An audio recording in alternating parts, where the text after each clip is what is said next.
Okay, before we get into the results of the stem cell collection process, a few shout outs. One to my little bro, Gordo, who's recovering from 9 hours of thyroid cancer surgery. Hang in there, love you, bro. To my little sis, who was a videographer for the video clips I'm going to show of the apheresis procedure at the hospital. She did a great job. Thanks. Okay, the great news is we collected 6.1 million stem cells, and our goal was 6 million.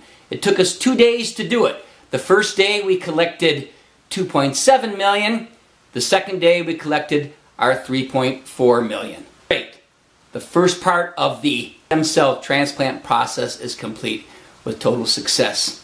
I want to mention about the GCSF injections before I get into the video clips. There were significant side effects that I felt, but you can imagine that based on the fact that I was stacking GCSF injections from Thursday to Tuesday, taking at home the Nivestum, and 2 others on Sunday and Monday night of the Mozobel, that super GCSF, causing my bone marrow to swell and essentially overproduce the stem cells, which, you wanted to have them spill out into the blood for a reasonable collection because they're just not found in periphery there. My biggest side effect was bone pain. All the rest would be classic, I would say, flu side effects almost. Muscle pain, body aches, my head hurt. I felt miserable. After the first day, I didn't want to go back. The second day, it was kind of that bad. Now I want to talk about the apheresis collection process itself. So it's basically a very simple process. The blood is a continuous flow system out of your body into the machine where it goes into a centrifuge. The centrifuge separates the blood into its components based on weight, with the bottom being the red blood cells, the top being the plasma, in the middle of the white blood cells, platelets, and the stem cells. That's the sweet spot. Then the blood will continue and go around back into my body. What then happens with this machine is a siphon comes in and finds that middle layer. Now, to me, that's the most amazing thing, because even with the GCSF injections, the concentration of those stem cells are less than 0.5%. So that layer cannot be very big.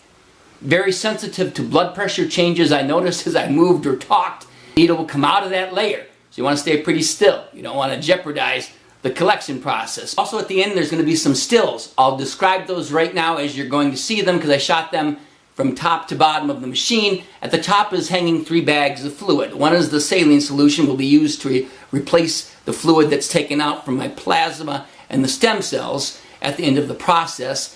Middle bag is going to be the plasma, yellow, and on the right is going to be that red tomato with the stem cells in it. Below that then follows the LCD touch screen where the operator makes some adjustments, and also you have a visual of this layer separation and where the needle is in this layer.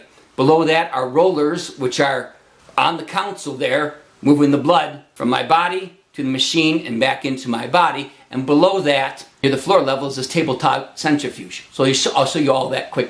Take it away. Okay, hey, we're here stem cell collection day.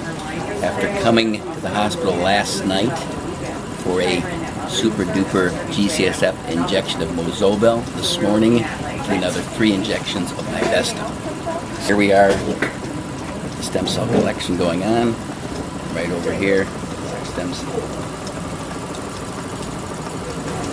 Okay, it's stem cell collection day number 2.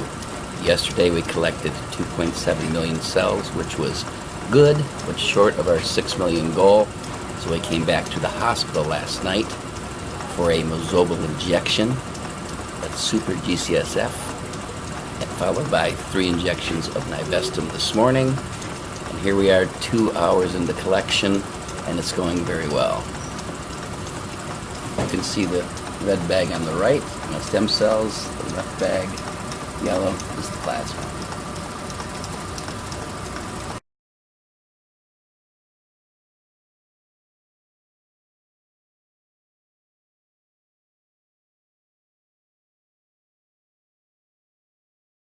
Wow, I hope you found that amazing. It just still blows my mind. So I'm sure that would generate some questions and comments about the process.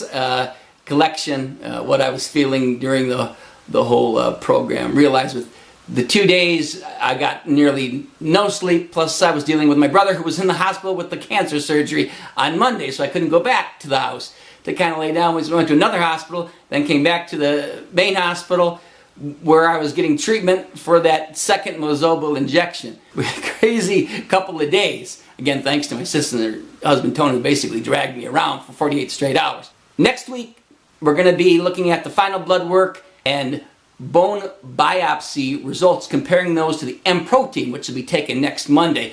So we'll get that last information on the cancer as we go into the stem cell transplant. But I would say at this point in time, unless something crazy happens, we should be okay. The cancer should remain still in check for our transplant. So see you next week. Ciao.